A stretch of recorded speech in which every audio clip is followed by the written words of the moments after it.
उपमुख्यमंत्री अजित पवार आणि त्यांचे काका शरद पवार पुन्हा एकदा एका कार्यक्रमासाठी एकत्र येणार आहेत. 21 एप्रिल रोजी पुण्यात कृत्रिम बुद्धिमत्तेबाबत चर्चेचा कार्यक्रम आहे. त्यासाठी पवार काका पुतणे हजेरी लावणार आहेत. गेल्या 10 दिवसात शरद पवार आणि अजित पवार 2 वेळा एकत्र आले होते. या निमित्तानं आता पुन्हा एकदा शरद पवार अजित पवार एकत्र येणार आहेत. यापूर्वी अजित पवारांनी सुद्धा चुलत्यांच्या कृपेचा दाखला दिला होता. त्यानंतर अजित पवार यांच्या मुलाच्या लग्नाच्या वेळी सुद्धा शरद पवार आले होते आणि आता पुन्हा एकदा एकत्र. आपले प्रतिनिधी निलेश बुधावले अधिक माहिती देतात. निलेश, काय समीकरण आहेत या भेटीमागची?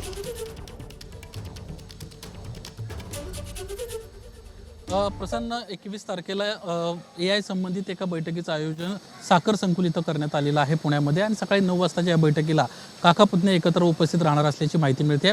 खरं तर ही भेट यासाठी महत्त्वाची आहे कारण मागच्या 10 दिवसातला जर विचार केला तर ही तिसरी भेट होताना आपल्याला पाहायला मिळते. मुळात अजित पवारांची मागच्या काही दिवसातली जी बॉडी लँग्वेज आहे, त्यांची जी भाषा आहे, ही कुठंतरी बदलल्याचं आपल्याला पाहायला मिळते.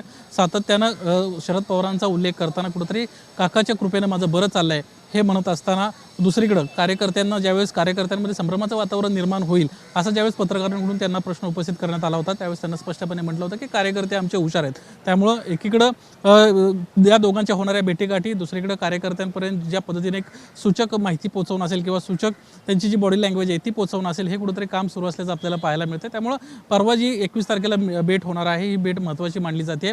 या भेटीच्या निमित्तानं काही खाजगी चर्चा होती का, बंद दाराआड काही चर्चा होती का, हे देखील पाहणं महत्त्वाचं राहणार आहे. कारण याच्या आधी व्यायच्या बैठकीच्या निमित्तानं अनेक वेळा हे दोघं एकत्र आलेले पाहायला मिळत होते. मात्र मागच्या 10 दिवसात ज्या पद्धतीनं घडामोडी घडत आहेत आणि सातत्यानं एकत्र येताना हे दोघं दिसत आहेत, त्यामुळे कुठेतरी आता आगामी काळामध्ये काही हालचाल दोन्ही पक्षांमध्ये होते का हे पाहणं महत्त्वाचं राहणार आहे. सातत्यानं ह्या भेटी होत असल्या तरी आत्ताच्या ज्या अलीकडच्या काळात होणाऱ्या भेटी आहेत या सातत्यानं होणाऱ्या भेटी आणि अजित पवारांची बदललेली भाषा, ही दोन ज्या गोष्टी आहेत ह्या अधोरेखित करण्यासारख्या आहेत. त्यामुळे आता 21 तारखेच्या बैठकीनंतर या दोघांमध्ये काही चर्चा झाली होती का किंवा काही चर्चा घडते का, हे देखील आता स्पष्टपणे समोर येताना पाहायला मिळेल.